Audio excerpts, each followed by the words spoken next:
It's your daily dose of Donna. Welcome to the show. Today is Thursday, October 5th. We are on Thursday. I am so happy about that. Gosh, I needed a Thursday just as bad as I need a Friday. My kids don't have school tomorrow, so it kind of does feel like a Friday.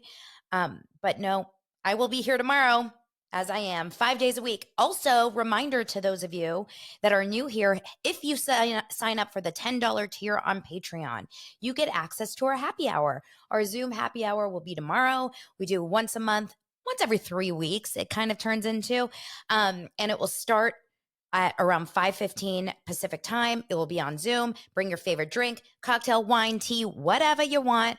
Come on over, say hi. I'm going to try to do things a little bit differently. We'll talk gossip. We'll meet each other, but we're going to have a lot of fun. Okay? We're going to have a lot of fun. And thank you so much for the new subscribers and for liking the show. The reviews that I'm getting on the podcast app just blow me away every single time. That is so appreciated. Beyond you don't even know. I have some really exciting announcements coming up very soon. I will share this official soon. But if you are in Los Angeles on November 19th, that will be good. That's all I'll say right now. I understand it's a weird time. It's right before Thanksgiving. But if you're in Los Angeles on November 19th, we will chat. Okay. More to come. So today, on today's show, we're going to talk about all kinds of things. We're going to talk about Tom Sandoval's new podcast episode because got a lot of DMs about it, got a lot of notes from you guys, and then I decided to listen to a large portion of it this morning because I wanted to, make sure that we were, getting all the tea, which we did. There was some good tea. Then we're going to talk about Psy from RHONY and some gossip that's happening around Psy. There's a lot of stuff happening. And then finally, we will get into Real Housewives of OC Reunion Part 1 that aired last night. Lots of thoughts, lots of things going on in my brain about it. I don't know about you guys, but as you guys come on in here, make sure to say hi. Of course, I go live on TikTok every single day when I do the show at around 11 a.m. Pacific time, if you're wondering how to catch me over there. Okay. Tom Sandoval shocked us all by having Jerry O'Connell as his guest today on his second episode of his podcast, Everybody Loves Tom. He posted this kind of blurry picture of it yesterday, and a lot of people immediately were saying, oh my gosh, it's Carl. And shout out to my doser, who's also a Bravo account. Her name is actually Dana, but spelled the same way as mine, of course. And her account is called Brunch and Bravo. She sent me a message about it yesterday and she goes, oh my gosh, do you think it's Carl? So I posted about it on my stories. I immediately got like a bunch of DMs saying, no, that's not Carl. It can't be Carl. I think it's Tyler Cameron. Okay. So I don't know a thing about The Bachelor. Really, honestly, I'm not a Bachelor fan. I know old school Bachelor. I don't know the last like 6 seasons or 8 seasons or 46 seasons. I don't even know where we are in the process. I like the Golden Bachelor. You guys know that. Is it Gary or Jerry? I think it's Gary spelled like Jerry. And as Donna spelled Dana, I feel for him. I'm a big fan of the Golden Bachelor so far, but that's on tonight, I think. But I am not a Bachelor person. So Tyler Cameron to me is like, it doesn't matter to me. I know he was on Watch What Happens Live. I know he was on Special Forces with Tom Sandoval, but it wasn't Tyler Cameron. I think everyone was very surprised to see it was Jerry O'Connell. Now, Jerry O'Connell, you guys know him as an actor. He's been around forever. Shout out to Stand By Me. Do you guys remember when he was in that movie? When we were kids, he was the chubby one out of the 4 of them. He was highly regarded just as an actor until he got a little bit older. And then he became Rebecca Romijn. I will always call her Rebecca Romijn Stamos. I mean, she will always be John Stamos' wife in my brain, but I guess it's Rebecca Romijn. And Rebecca Romijn's husband, and they have 2 daughters together, and I want to say he's on the show The Talk, and he's also a very big Bravo fan. So he's one of the other straight guys that is always in that Bravo universe and friends with Andy Cohen and on Watch What Happens Live. So he's on there. Who else would be like the straight guys? Michael Rappaport is always on there. I don't know who else. But anyway, Jerry O'Connell. I like Jerry O'Connell. I don't like have any strong feelings about him either way. But the reason why he was on Tom Sandoval's show today, and he said that right at the beginning of the show, is that Tom Sandoval had two guests that fell out. Tom Schwartz was supposed to do the show and isn't. And then another guy couldn't. And then another guy did it and couldn't. And so I guess they called Jerry O'Connell, who says, I only live a few exits away. So he lives obviously in the Valley near Burbank, wherever that is. Maybe Studio City, Sherman Oaks, who knows? And they called him in to do the show 60 90 minutes before the show had to be shot, and he said yes. He explains in the beginning of the show, I was not proud of myself talking badly about you, because if you guys remember when Tom announced Everybody Loves Tom, he had this really big what's it called, trailer, like the commercial, the promo for his podcast, which we thought was genius, or I thought it was genius. And one of them was all this compilation of all these huge celebrities talking shit to Tom and about Tom. And he ended up having Jerry O'Connell as one of them, saying Tom Sandoval is not a man. So Jerry said he felt like shit. And he's like, I don't talk like that, which by the way, I'm sure he does, but I don't talk like that on TV shows. And I think what happened was he explained, it was right after, it was the first live show back after Scandoval came out. If you guys can only just like rewind the tape until March, or to March 2023, when Scandoval came out, it was so crazy. It was so over the top. Hate, like the vitriol towards Tom, we were all on board, right? Not one person that I remember was like saying, oh, leave him alone. I mean, it was one of the craziest kind of scandals that Bravo had ever had, and we were so invested. I remember that first weekend of Scandoval talk, like I could not get enough. It was crazy. So if that's the case for any of you guys, you understand why Jerry spoke like that. Now, Jerry mentioned a couple things. Number one, I will say over the top, I didn't like the first episode. I was very clear about that. It got better, and I would highly recommend giving it a shot. And the reason why it got better was because Jerry O'Connell is an actual podcast guest. Kyle Chan, who is their jewelry designer, and he's like a featured guy on Vanderpump because he's friends with all these people. He's not a podcast person. He doesn't speak for a living on podcasts. He's not a media trained guy. Jerry O'Connell is as media trained as you can get. And that's why sometimes when you have podcast guests, I can speak for myself, when sometimes I have a guest that's not by nature a good speaker or a podcaster, it is a very, very uncomfortable interview. It feels like you're pulling like strings to get anything out of them. So you have Tom, who's not a natural podcaster, and then you had Kyle Chan, and then Tom's producer buddy. These are three people that have never been the star of a podcast. It didn't work. Jerry O'Connell gave it a little bit more life. That being said, it did feel like Jerry O'Connell was almost interviewing Tom. There was a lot of that kind of dynamic, but that's okay. So here's a couple of takeaways that I thought were really interesting, so you guys don't have to listen. So Tom Sandoval, Jerry O'Connell said, it was not easy for me to say yes to the show. I offered it as an option for you if you ever needed a guest, but now that I'm doing it, I am a little bit scared. He said, I am scared because doing your show, Tom, honestly makes it look like I am agreeing with your behavior. I am aligning with your choices, and that is not the case. And Tom Sandoval totally heard him and said, I get it. I get it, and I understand that you would feel that way, and I'm so sorry that, but I don't feel that that is what this is. I think that this is just an open conversation.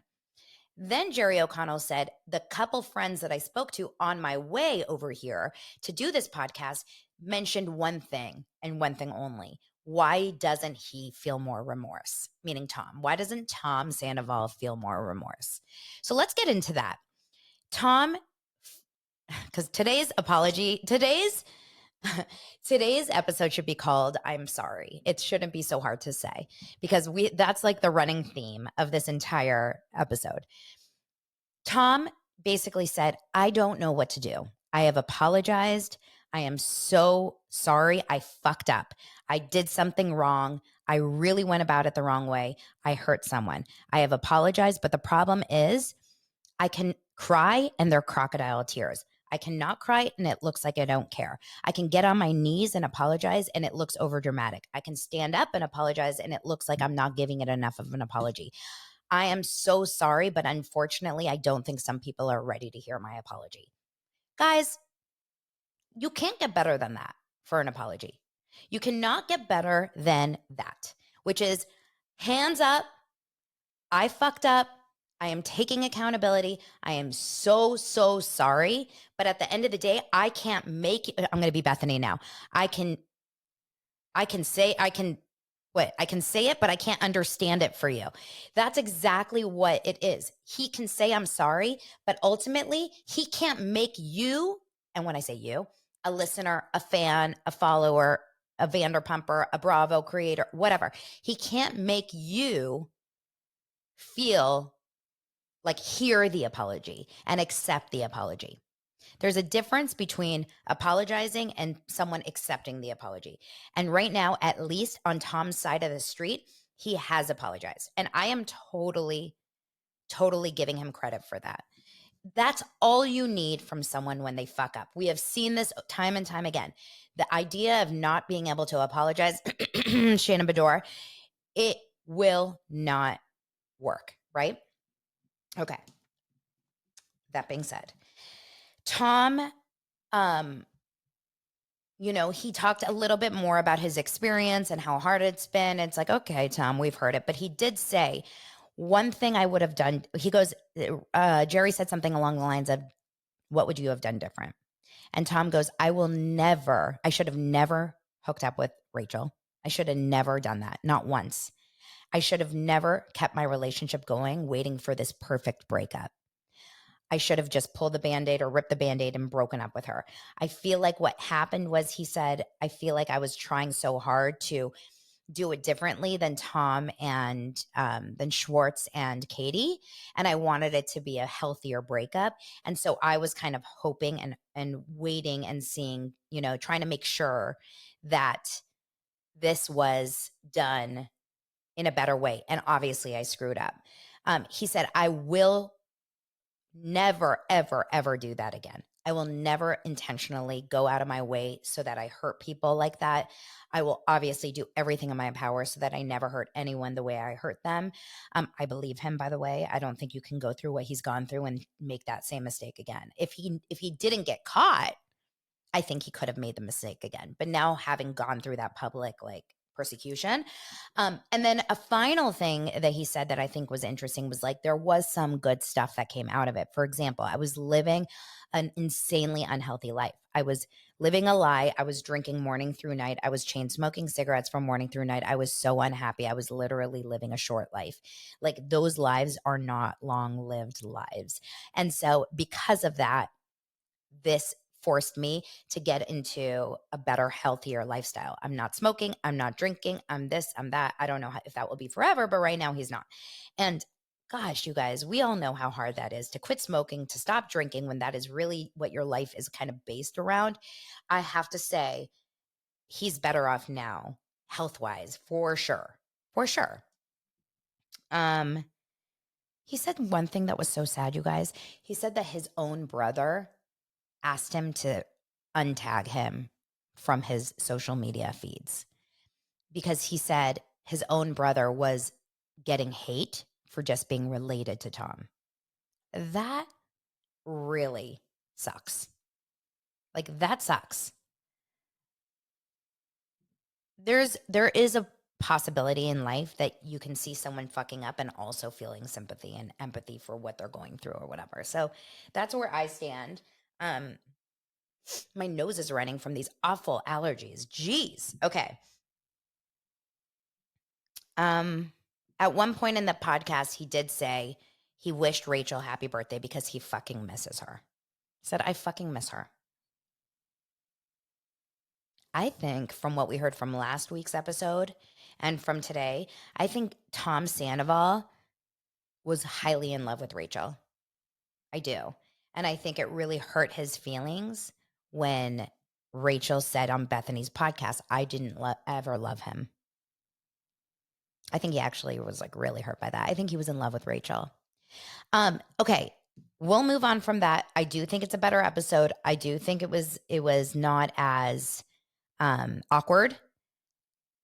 And okay, we'll see. We'll see. It was lit better too, in my opinion. So good job, Tom. Let's move on to Cy. Cy from Real Housewives of New York. I would like to know in the comments right now, are we a fan of Cy? Do, do, do, do, do, do, do. My guess is that you are not a fan. I have not met one person that says, I'm obsessed with her. Oh, okay. I do see one yes.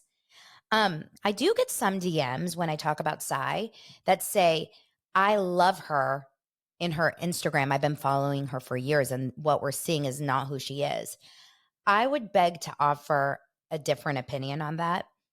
Instagram and social media is our produced version of us, right?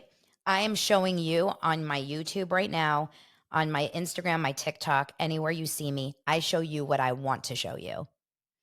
What you're seeing on a reality show is actually maybe more of who a person is than what you're seeing on their social media. So just keep that open in your mind. I do understand that a lot of people play stuff up for cameras, shout out Bethany and the Machine. But what we're seeing on the show does, in fact, show her personality in multiple times. Like, we're not seeing one bad day, right? Like Uba had that one day in Anguilla. Is that how you say it? Anguilla or Anguilla? Anguilla. Uba had that one day in Anguilla where she really reacted, I think, poorly about the phone prank.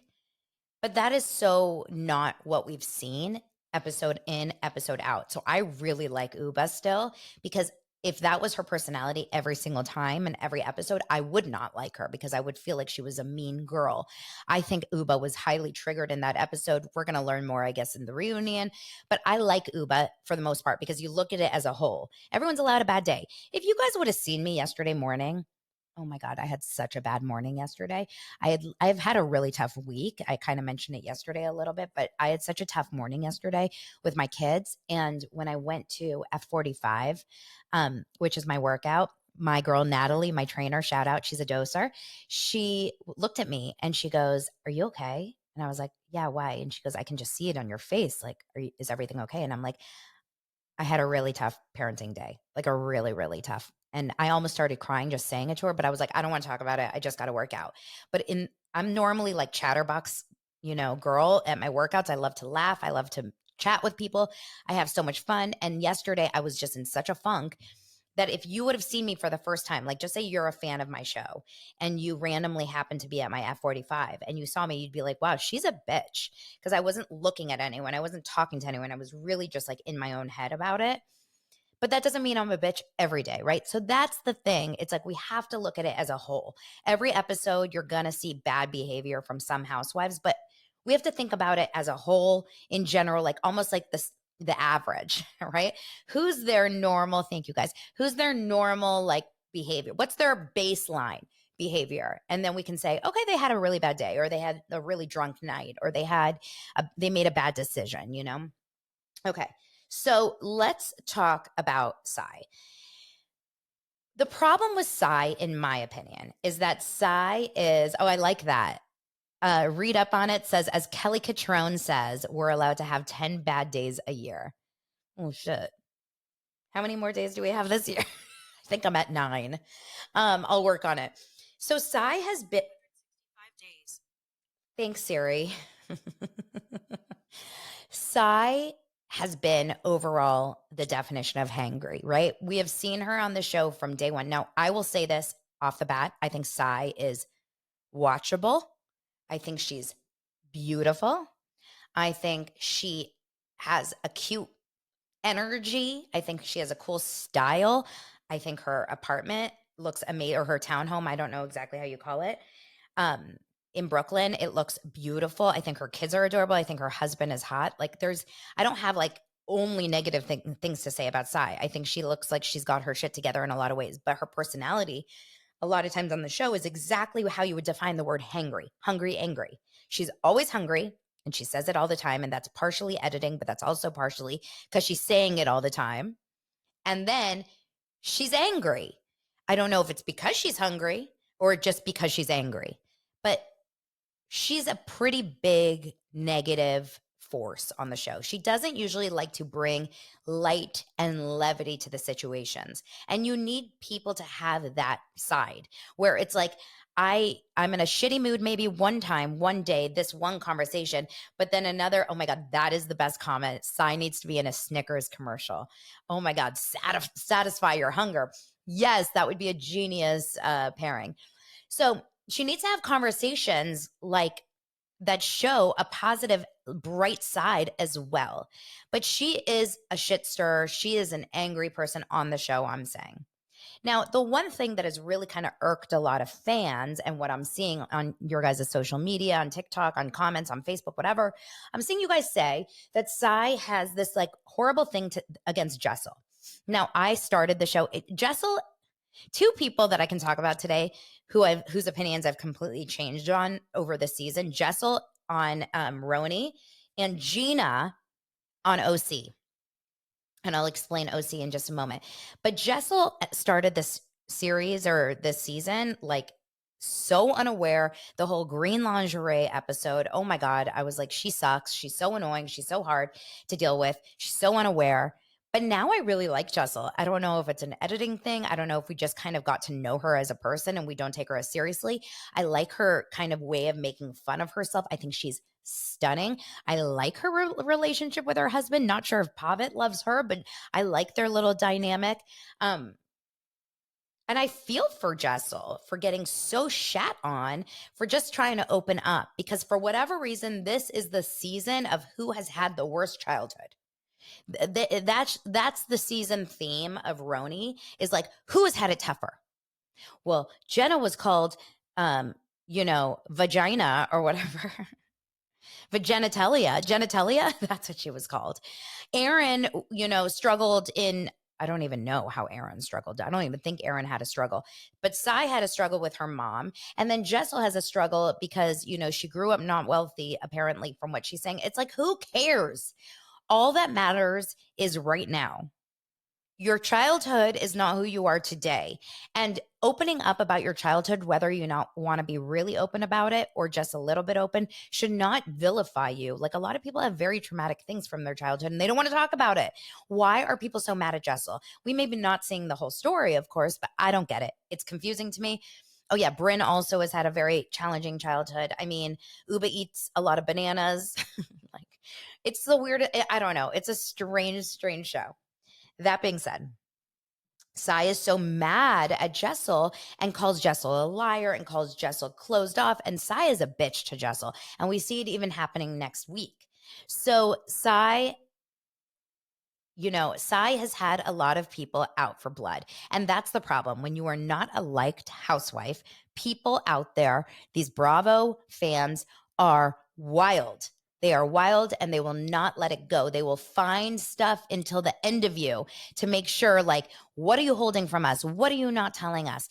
And so I was on a Twitter account yesterday. Actually, shout out Eliza. She sent me a tweet and it was from this one account. Basically, it was a screenshot of a Reddit thread from Bravo Real Housewives. And it basically said, from this one person, said, I have gotten more and more curious about Cy. So just to get you guys back, a few days ago, and I really wasn't going to talk about this at all on the show because I don't like taking one person's random, account of an affair on Twitter as a story. But there was a tweet that went around on Sunday night or Sunday day that went really kind of viral. And it basically said along the lines of, hey, Jessel, next time you see Cy, ask her how she ended up stealing her husband from his ex-wife while she was pregnant. When you were working at his bar. So of course, this tweet goes viral. People are posting it all over their stories. I'm not going to talk about it because I wasn't going to talk about it because, like I said, I can write that tweet in 2 seconds about anyone. That's not a story. We need to get a little bit more dirt. But I guess these Reddit people have gotten a little bit more dirt. So this one girl says, I got more curious regarding Sai and her relationship with David and decided to check out her vlogs. So Sai is an influencer, and she was a influencer way before the show. So apparently she has all these vlogs. I don't know if they're on YouTube or whatever. But this Reddit thread says, if you missed out, after giving Jessel grief for not being honest about her life that's on this week's episode of RHONY, someone tagged Jessel on IG, well, it was really Twitter, stating that she should ask Sai about her life. The commenter alleged that Sai was bartending at David's bar when they met. David was married to someone else. Sai became pregnant, and he left his wife for Sai. All alleged, nothing confirmed. So this person decided, I guess bored at their work or whatever, decided to go through and try to figure out some information. So Redditors here noted that while Bravo officially states that David and Sai were married in 2009, public records show a 2017 date for their wedding. We know their first kid was born in 2013, the second in 2017.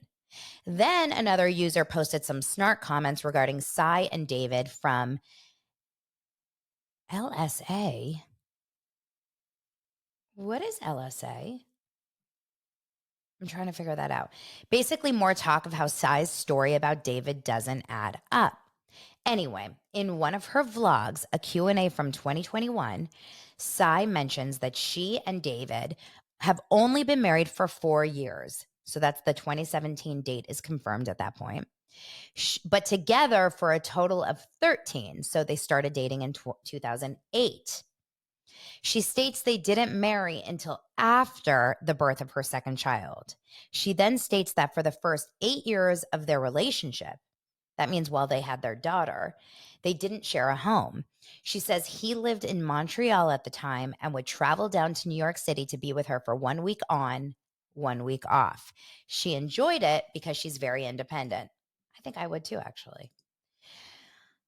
And then she says, well, then this person says, this means that according to the horse's mouth, Sai and David did not live together and he wasn't a full-time New Yorker until 2016 when their daughter was 3 and they were probably pregnant with their son. What would stop a man from living in the same country as the woman he loves and has a child with? Probably a pre-existing wife and home. Just saying. So Redditors are out there. Bravo detectives are on this. I'm going to answer that really fast. If this is true, someone just said, who cares about the status of Sai's relationship? I'm with you. I don't give a crap unless you're going after other people for being liars and you're not telling the truth. See, that's the biggest overarching issue we have on all of these shows and with the talent involved is hypocrisy.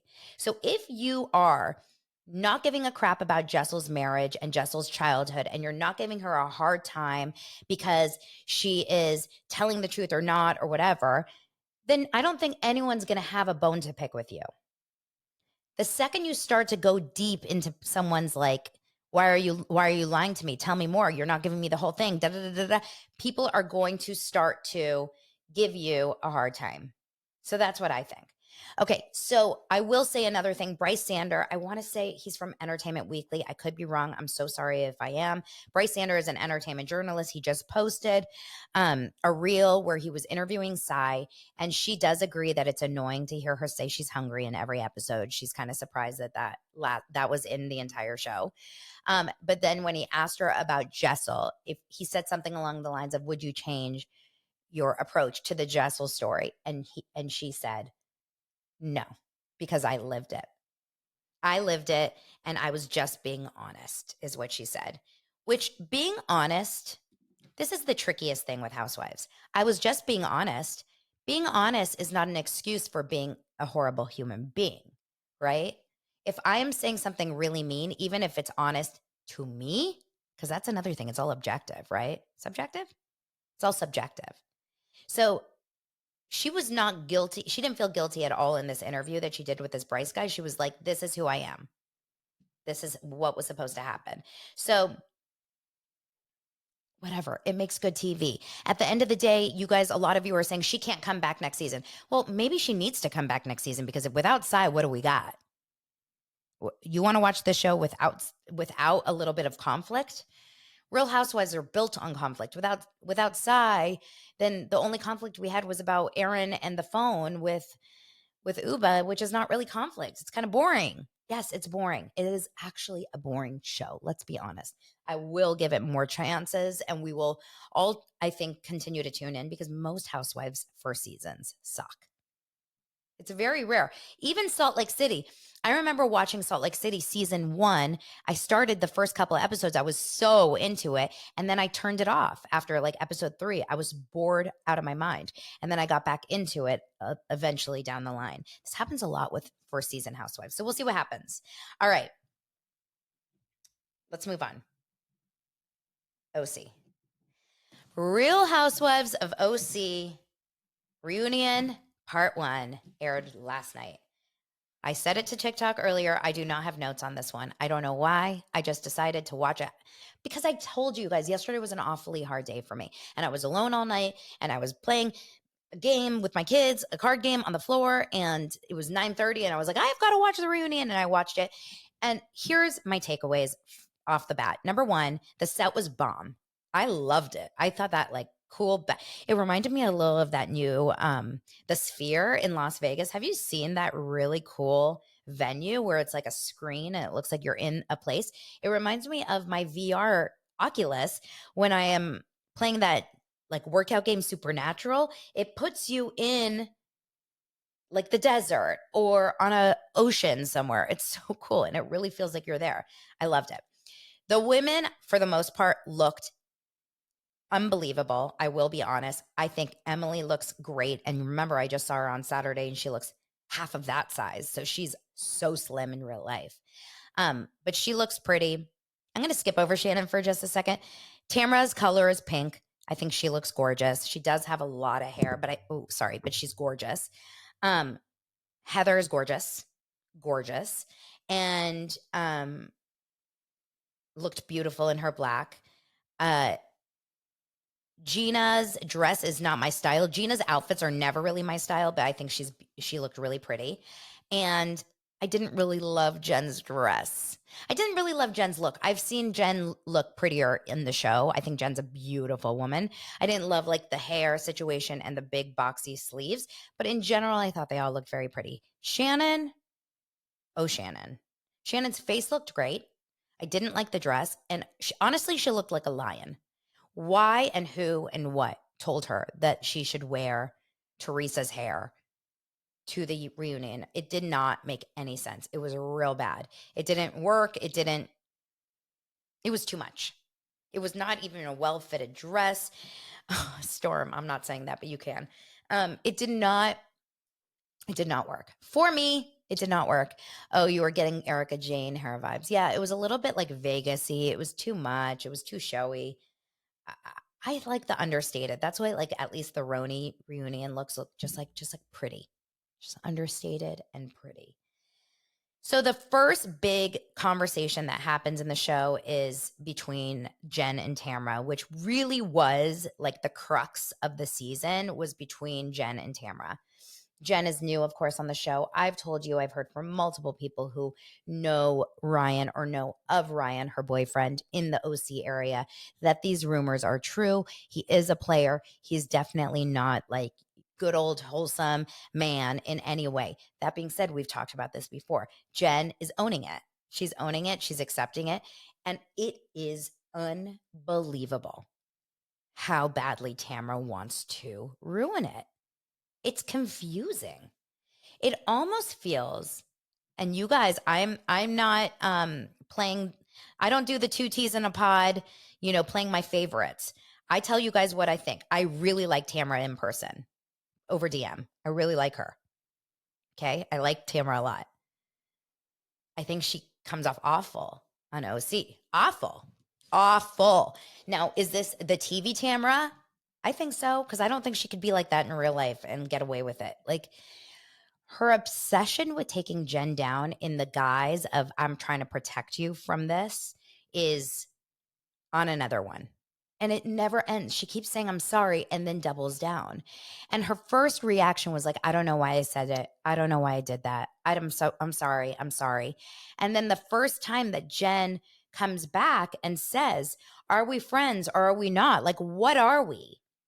And Tamara goes, you tell me, what are we? And Jen goes, I was your effing friend. I was your effing friend, but you are a shitty friend. Which I think we can all agree in this show, Tamara looks like awfully like a bad friend in many ways. And then Tamara immediately goes from like, you're right, I don't know why I did that, I'm sorry, immediately goes to, well, you're a fucking cheater. It's like there's no filter there. She was trying to be like, I'm sorry, you're right, I don't know why I cared so much, I'm sorry. And then like, she's too easily triggered by it's like the defense mechanism of someone calling her something. A lot of you guys are saying, well, what about this whole past experience that she had with Eddie when she got together with Eddie? Isn't it the same as what happened with Ryan and Jen? So a few years ago, there was a video that just popped up on my feed on Instagram. I shared it in my stories. It was a reunion a few years ago. Heather Dubrow was on the show, Tamara, Vicky. I have no idea what season that was. They definitely had different faces. Not Heather, but Vicky and Tamara both had very different faces and like very matronly hair.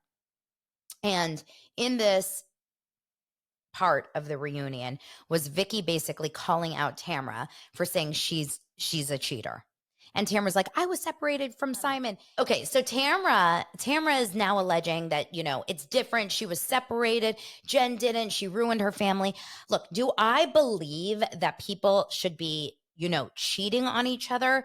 Absolutely not. But I don't believe that you should stick in an unhappy marriage for your children. And so this whole idea of you ruin your family, you ruin your family, you ruin your family, it's really, really, it doesn't really actually connect. She said that she was sleeping in a separate bed from her husband for 2 years or however long. And then she fostered kids because she wasn't getting the love from her husband. Two wrongs are not like, just because she cheated doesn't mean she's a bad mother. I actually think she's a really nice mother. She seems like a really good person. She seems like a sweet person, and she seems to know her boyfriend for who he is and accept it for who he is. And that's okay. And I am totally, completely on board with that. And I am Team Jen on this one. Tamara looks really ridiculous for doing that. Tamara and Shannon had a very, very rough beginning of the season. They had just come off this massive fight, which is why it's so confusing when you get into the show all of a sudden and you realize like we are now best friends at the end of the season. We're doing Tres Amigos. You see these old scenes between Tamara and Vicky calling each other whores and cheating and like, oh, you woke up in the bed and next to another guy. And now we're doing Tres Amigos. It kind of reminds you like, what are we actually watching here? These are not real friends. Like the only people on the OC reunion last night who I could say are truly real friends, I think are Gina and Emily. I think those are the two ones that you can truly say are friends through the end.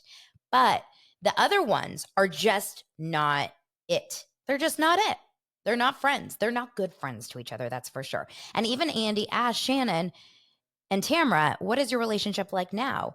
And it was weird. It wasn't like, remember, they just shot this like 2 months ago or a month ago, whatever. It wasn't like, oh, we love each other. I mean, at this time they're doing Tres Amigos. It was like, we're good. Mm-hmm. I mean, we have our ups and downs. We're like sisters. That to me felt like maybe we've got a little bit of a not such a great relationship. This is 10 days before Shannon's arrest, by the way. So it's very, very interesting. Next, the next big thing, of course, was between Heather and Tamara. And I agree with Heather on this one. She said, Tamara, you were coming after me on every single episode. And it was true. And it's because Tamara did finally open up a little bit that she was feeling hurt from a couple comments that Heather was saying on her podcast before the season started, that she almost was getting off that Tamara was not on the show, etc. Tamara came back into that show with a little bit of a vendetta. And it's unfortunate to say. I wish Tamara could have just leaned into just being Tamara, because you don't have to come onto the Housewives with like a major bone to pick if you're just you, if you are a character like Tamara, right? Bethany is an example of someone that came back and didn't need to come back swinging. She just came back as Bethany. Tamara could have been the same. As long as you're a character that people want to watch and want to see, it doesn't matter. You don't have to get into the drama. Like Vicky, I'm sorry. Vicky to me is a watchable, want to see housewife. I know a lot of you guys hate her, but when she came back on the show, she didn't have to immediately get into crazy drama to be relevant. She just was Vicky. So that's what I would have done if I were Tamara. I do think she came in swinging and it did not make her look good. I don't think Tamara is a fan favorite right now, and that sucks for Tamara. But you know, these actions have consequences on these shows. It was like hard to watch. It was felt dark. It felt like I'm gonna get you. I'm gonna get you. I'm gonna get you, and I'm gonna get you. Now, Emily, someone I normally really like, came off so incredibly like tough on this reunion. She hates Heather. Don't understand it. I really don't understand it. She's it's like she needed to be involved in the fight. It's almost like with Emily, sometimes I do get a feeling of that she's like, I need to be way more invested and involved here, or they're going to forget about me. And I don't have my own personal drama, so I'm going to create dramas. That is my gut feeling of what Emily's doing, and I don't love it. I don't love it. Taylor comes on. Oh my gosh, you guys. Taylor. I'm not a huge fan. I'm really not. I really don't understand the obsession over Taylor from those people that are. I don't see what she brings to the show. She actually drives me a little nuts. I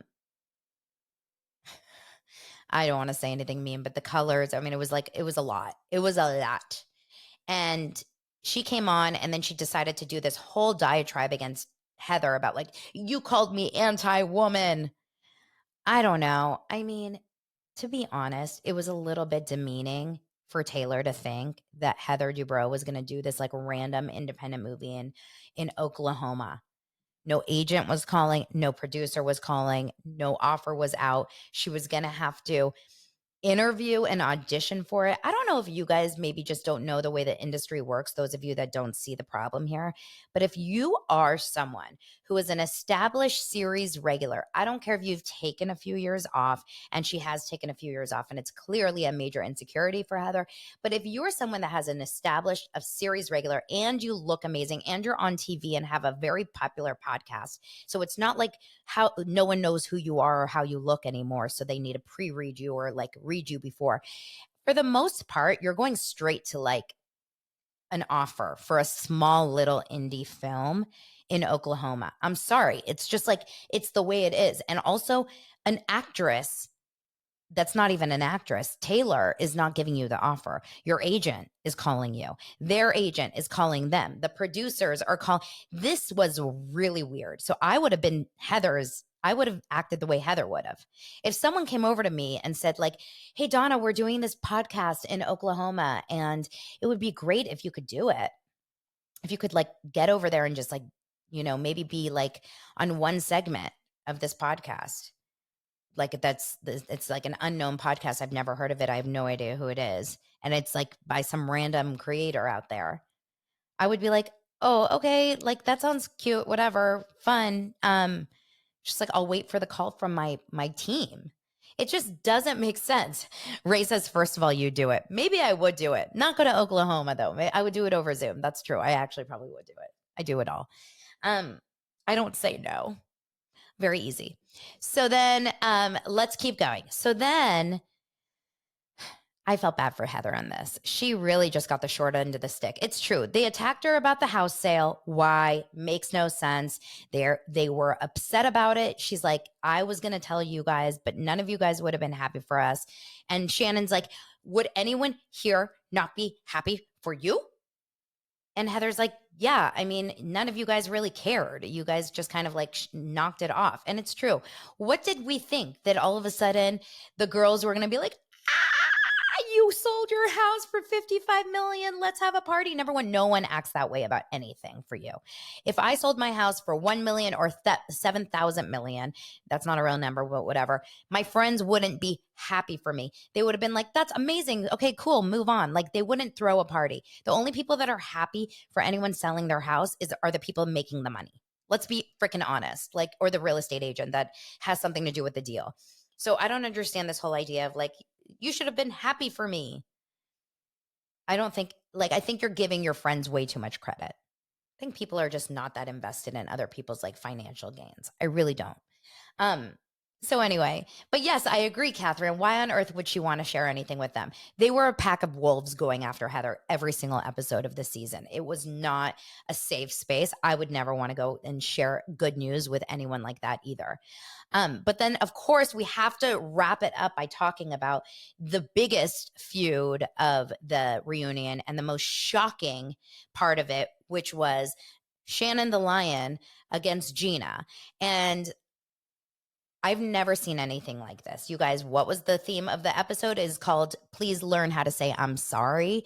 The I'm Sorry episode, Shannon needs to take a massive course in humility, in accountability, and in apology, because this woman is literally unbelievable to watch. To see it like we saw it on the show. To give you guys a recap, 4.5 years ago, Gina got a DUI. We all know this. We all watched it on the show. In the morning, Gina was apparently going to be arrested at 8 in the morning with her kids. I don't know the details. Shannon apparently gave Gina a phone number of someone to call, a DA of some sort, who was going to help Gina out of the situation so that she didn't get arrested, but she could turn herself in, which then saved the embarrassment and the trauma of her kids seeing that. I guess that's the story. Either way, very nice of Shannon to do. But what Gina said was, you did one nice thing for me 4.5 years ago, and you have weaponized me. You have used it to weaponize me weaponized it ever since that. Because now, and we all know those people, I do one nice thing for you, and because of that, I should be treated like a queen. I should be treated like, it's the people that do charity work and make sure that it's known. It's the people that have to story or Instagram or TikTok, Bethany, every single time you do something nice, like give makeup to Consuela. It's really, really, it's those kinds of people. The people that need to be applauded always for their nice acts of service.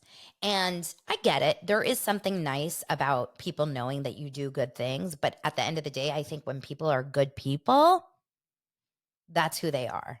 Yeah, that's a really good point. Janie says, like Bethany held helping Luann over her head always, right? Remember that during the reunion when Luann had to go into rehab and she wasn't going to be paid for the reunion, because you get paid to go to the reunion. It's an episode of TV.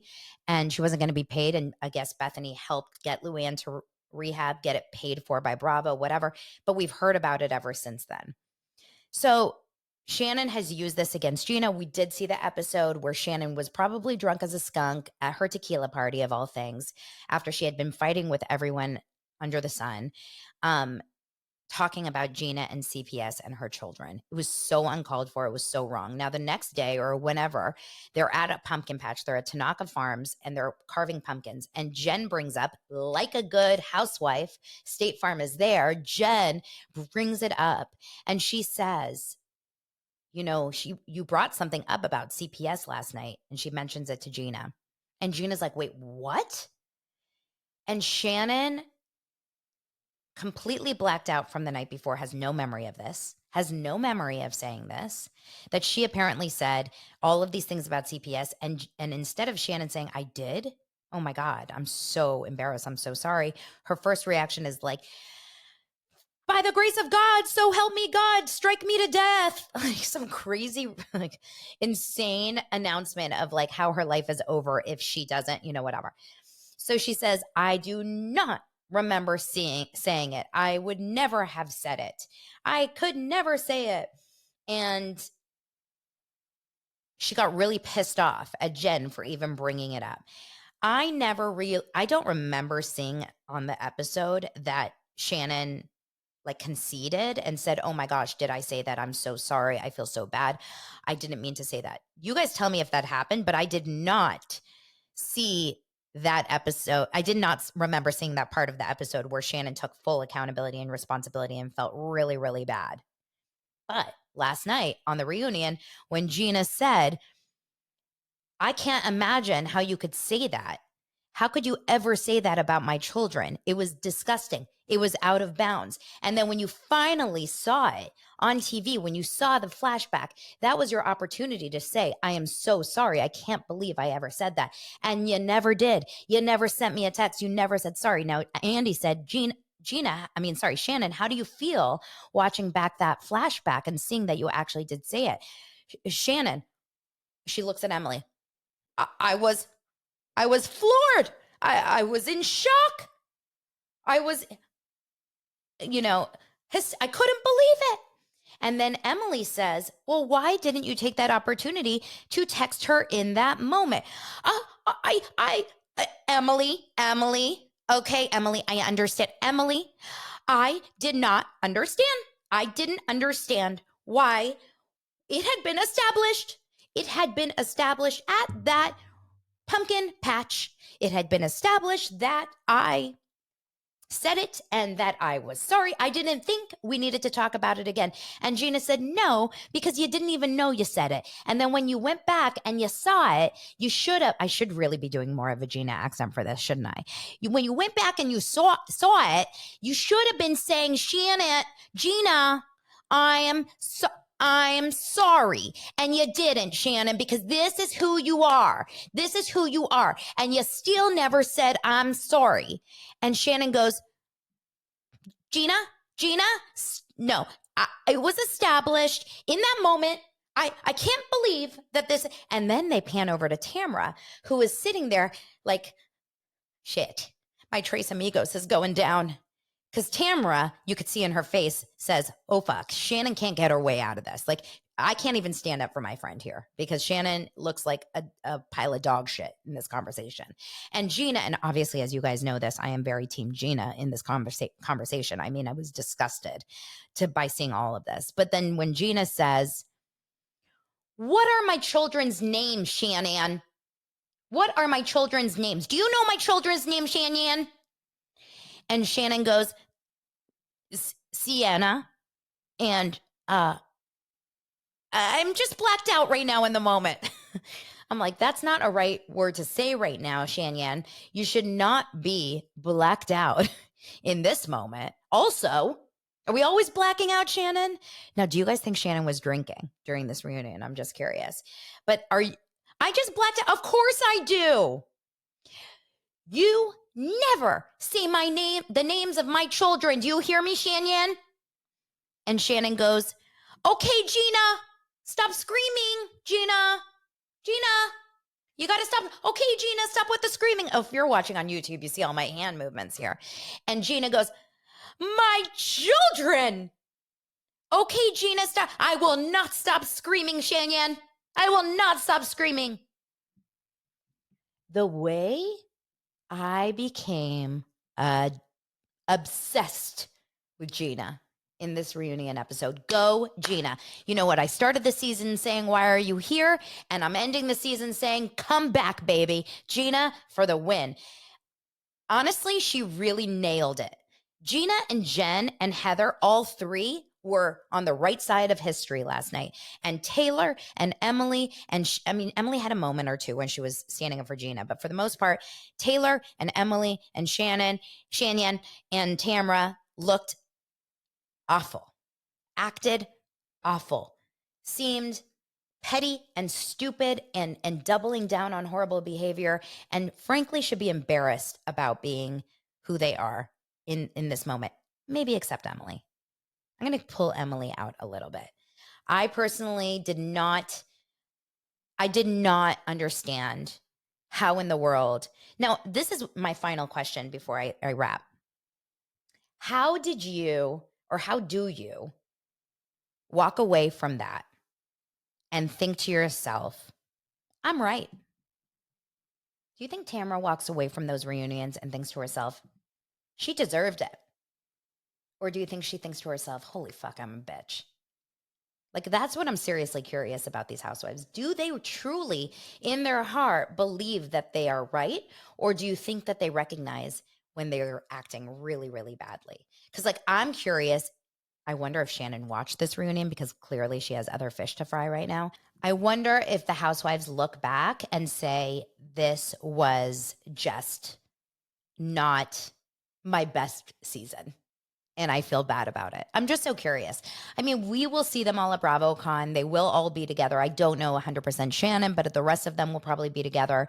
And I'm sure at this point some time has passed. And of course, everything that went down with Shannon, um, with the arrest and everything, probably definitely like smooth things out between her and Gina in a weird way. Cause I think Gina's probably got a lot of empathy and feels for her. But we'll have to see. We'll have to see. Anyway, you guys, thank you for joining today's episode of Daily Dose of Donna. I am here 5 days a week. Thank you for subscribing, for liking, for giving all the positive comments and ratings and reviews. My goal here is to entertain you guys and give you some fun in your crazy busy day. And hopefully I'm doing that for you. I'll talk to you guys soon.